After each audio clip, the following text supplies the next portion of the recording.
a flow chart, and I'll share this after class as a way to really organize all of these hormones and think about the axis, right? This is called the anterior pituitary or hypothalamo-pituitary axis.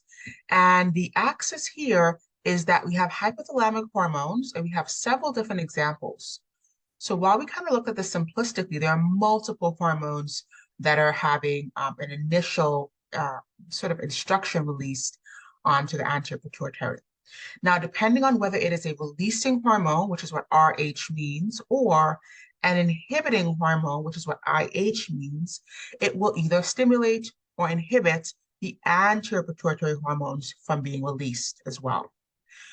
And then you want to think about the portal circulation here. So the way that these hormones can leave the hypothalamus and go to the anterior pituitary is by that portal system, which is the two capillary beds in series. So let's start with the prolactin axis. Prolactin is released, or prolactin-releasing hormone is released from the hypothalamus.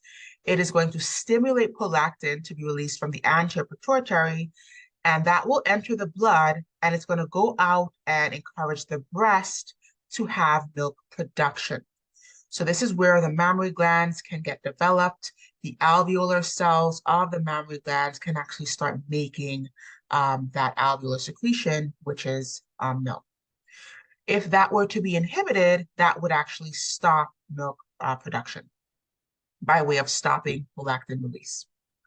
In terms of the thyroid axis, we have thyroid releasing hormone, encourages TSH, which is thyroid stimulating hormone, and that can encourage the thyroid gland to release its hormones, which are T3 and T4.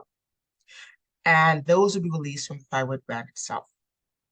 The cortisol axis is similar. So we have cortisol releasing hormone, encourages the anterior pituitary to secrete ACTH, which is adrenocorticotropic hormone, and that will encourage the adrenal cortex to release cortisol.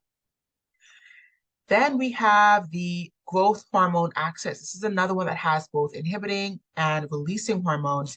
And so GHRH will encourage growth hormone release from the anterior pituitary, and then that will encourage the liver cells and most of the other body cells as well, because growth hormone can stimulate growth generally across the body. The bone cells, muscle cells, skin cells, those can all be stimulated to proliferate or to grow by way of growth hormone. And the tertiary hormone that is released is the insulin-like growth factor. And then for GnRH, this is the gonadotropin axis and essentially the gonads. That is going to encourage the release of FSH, which is follicular stimulating hormone, and LH, which is the luteinizing hormone from the anterior pituitary. Both of these are going to encourage the gonads to develop. But more importantly, for the female reproductive cycle, they're going to encourage the development of the female germ cells, right? The follicles that are released at ovulation every month. So for males, this can be sort of a production or a maturation, but for females, it's more of a cyclical hormone release. And then the hormones that are released from the gonads, whether ovaries or testes, for males, it's going to be androgens and testosterone release. For females, it's going to be estrogen and progesterone release. Okay, now I want you to think about this as sort of a map to guide the discussion that we're going to have going forward. We're going to single out a few of these hormones. So thyroid hormone we're going to focus on, and cortisol hormone we're going to focus on. So we're going to really emphasize both of these axes, and those are the ones I want you to primarily focus on. When we look at other systems, such as the reproductive system in AMP2, you'll talk more about this axis. So it's nice to know how this axis applies to various hormones, but I want you to really mainly focus on the two that we're going to single out and emphasize. We also want to think about the way that these trophic hormones are regulated. So they can be regulated by neural input, that is the nervous system. And so certain other hormones can project onto the hypothalamus and can have a regulatory function as to whether or not these nuclei are making these initial hormones. So the nervous system can have some input and help to moderate the hormone release. We also have hormonal feedback, so there can be negative feedback back onto the hypothalamus. An example of this that we'll look at is for a thyroid hormone. If you have a lot of thyroid hormone being released in the blood from the thyroid gland, that can go back to the hypothalamus and stimulate a negative feedback, which will stop the hypothalamus from secreting thyroid releasing hormone. So each of those axes that we looked at, the distal most hormone, the most peripheral hormone, can go back and have a negative feedback effect on those hypothalamic hormones or those trophic hormones, whether it be releasing or the inhibiting hormones. For the circadian rhythm, this is where sunlight or just the external environment can have a regulatory function on hormone release. An example of this is the suprachiasmatic nucleus of the hypothalamus. This can be receptive to the amount of sunlight and can give instructions to the pineal gland to release melatonin, which has an effect on our sleep and wake cycle. So this is another way that just our environment on a whole, and this is really a timely discussion because when the daylight starts to change and the amount of light that we see, right, that gets projected onto the retina starts to change, our sleep-wake cycles start to change as well. And this is where we can get into like seasonal affective disorder, where fewer hours of daylight and less access to sunlight can actually start having an effect on your well-being, on your mental health, on your states of alertness, how drowsy you are versus how alert you are, based upon the circadian rhythm. So this is not just a daily event, right? The night and day cycle, but this can be a seasonal event as we get into times where that daylight changes. All right, let's think about an example of these feedback cycles here. So here's the hypothalamus. It's going to release that trophic hormone number 1.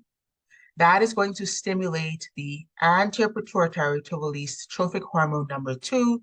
And then that is going to stimulate the endocrine gland to release trophic hormone number 3.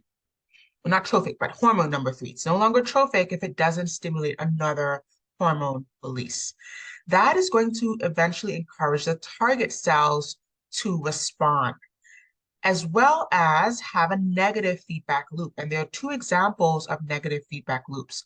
One is if that hormone itself can stimulate or inhibit the hypothalamus from releasing trophic hormone number 1.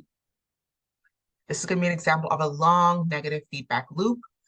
The second type of negative feedback loop is a short negative feedback loop where the trophic hormone number 2 can also have a negative effect on trophic hormone number 1. So the pituitary hormone can have a negative effect on the hypothalamus. So the long loop is if the endocrine hormone or hormone number 3 has a negative effect, and the short loop is if the anterior pituitary step goes back and has a negative effect.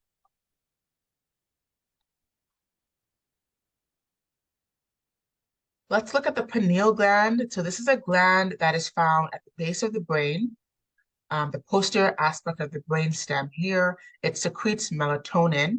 And this is the example that I mentioned earlier that can be involved in the circadian rhythm. So it plays an important role in the timing of seasonal processes, especially in mammals, and the amount of light that gets onto the suprachiasmatic nucleus of the hypothalamus can actually project onto the pineal gland and affect the amount of melatonin that is released. All right. And melatonin is a hormone that makes you sleepy or drowsy. This is why folks with sleeping disorders or just insomnia, right? Inability to fall asleep will take melatonin capsules, or, there are different formats that you can take melatonin in. And so during the daylight, light hits your retina. That tells the suprachiasmatic nucleus to stop making melatonin. And so that instruction goes to the pineal gland. So the pineal gland stops making melatonin. And that is what keeps you alert and awake and oriented throughout the day. At night, when that light diminishes, your pineal gland is not getting those instructions to not make melatonin, so it makes melatonin, and that is what makes you drowsy or sleepy at night, right? When the light goes